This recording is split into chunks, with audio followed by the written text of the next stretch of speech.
एक बार क्या हुआ, एक पंडित था, एक व्यक्ति था जो भगवान को बहुत ज्यादा मानता था। इस कहानी को सुनना मजा आएगा। भगवान को बहुत ज्यादा मानता था और वो नियम से भगवान के मंदिर जाता था।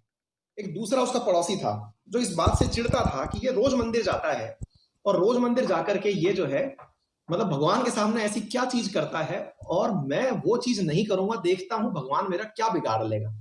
जैसे ये व्यक्ति मंदिर जाता दिया जलाने के लिए, पड़ोसी जाता दिया बुझाने के लिए कि बेटा तू जला और मैं तेरा दिया बुझाऊंगा, देख भगवान मेरा क्या बिगाड़ता है ना। ऐसे ही क्या हुआ मेरे प्यारे साथियों कि वो व्यक्ति जो है पुजारी, वो रोजाना नियम से मंदिर जाता और जो पड़ोसी था उसका, जो कि भगवान को मानता ही नहीं था, और वो भाई साहब मतलब उसको जा करके और बुझा आता था। अब क्या होता है, इस चीज को काफी लंबे समय तक चीज चलती रही, लेकिन अब ये तय हो गया कि पुजारी पहुंचे ना पहुंचे लेकिन वो जरूर पहुंचेगा। ये लगभग ऐसा हो चुका था। एक बार क्या होता है, बहुत तेज बवंडर आता है, बहुत तेज तूफान आता है, बहुत तेज तूफान आता है। और उस तूफान में क्या होता है कि वो पुजारी जो है वो इसलिए मंदिर नहीं जाता कि मैं इसमें ऐसे कैसे निकलूं, लेकिन पड़ोसी कहता है कि बेटा तू आज निकल गया तो भगवान तेरी जो है वो मान लेगा इच्छा शक्ति।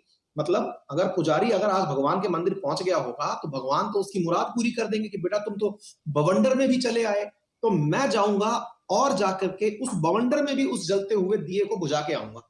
बोले अच्छा। तो भाई साहब वो निकलता है पड़ोसी और जाता है और वहां देखता है कि आज तो वो दिया है ही नहीं, क्योंकि वो पुजारी महाराज आए ही नहीं मंदिर में, तो वो बुझाए किस चीज को। और वो बड़ा फ्रस्ट्रेट होता है, बोले धत तेरी की, मैं आया और यहाँ पे आज बुझाने के लिए कुछ मिला ही नहीं। ऐसी स्थिति में भगवान खुद प्रकट होते हैं और प्रकट होकर के उससे कहते हैं कि बेटा मैं तुम्हारी भक्ति से प्रसन्न हुआ, मांगो तुम्हें क्या मांगना है। फिर आप पूछेंगे भगवान उसकी भक्ति से क्यों प्रसन्न हुए सर, वो तो बुझाने जाता था। हमने कहा भाई वो भगवान इसलिए प्रसन्न हुए कि बोले बेटा तुम्हारी मुझ में सच्ची आस्था थी। अब आप पूछेंगे सच्ची आस्था का मतलब क्या है। आस्था जो होती है ना मेरे प्यारे साथियों, अपन लोग कहते हैं मैं आस्तिक हूं, मैं नास्तिक हूं। असल में आस्तिक होने का अर्थ होता है आप जो कर रहे हैं उस पर विश्वास होना, है ना।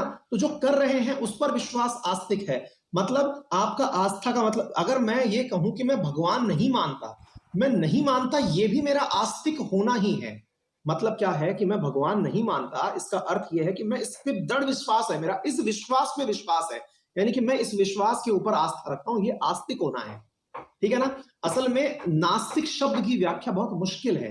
मैं नहीं मानता इसका ज्यादा अर्थ है कि मैं जानता नहीं हूं कि भगवान है, वो ज्यादा अच्छा नास्तिक है ना। तो कहने का अर्थ ये हुआ कि बोले तू मांग दे रहो क्या मांगना है, तो मैं यही कहूंगा, कल भी यही हुआ था हमारा, जब यूपीएससी वाला जो कोर्स आया था उस समय पर कोर्स शुरू नहीं हुआ था, क्लास शुरू नहीं हुई थी। जो अनअकैडमी अपन ने यूट्यूब पर जो हिदा हिंदू की क्लास शुरू की है, चाहने वालों ने उसे डिसलाइक कर रखा था, है ना। तो डिसलाइक, कोर्स शुरू होने से पहले डिसलाइक कर दिया। सोचो उसने इतने चैनलों में अपने चैनल को ढूंढा होगा, ढूंढ करके डिसलाइक करने आया होगा, तो वो उसकी सच्ची आस्था है और वो सच्चे चाहने वाले हैं। तो इन लोगों को ग्रो करने दें आप, ठीक है।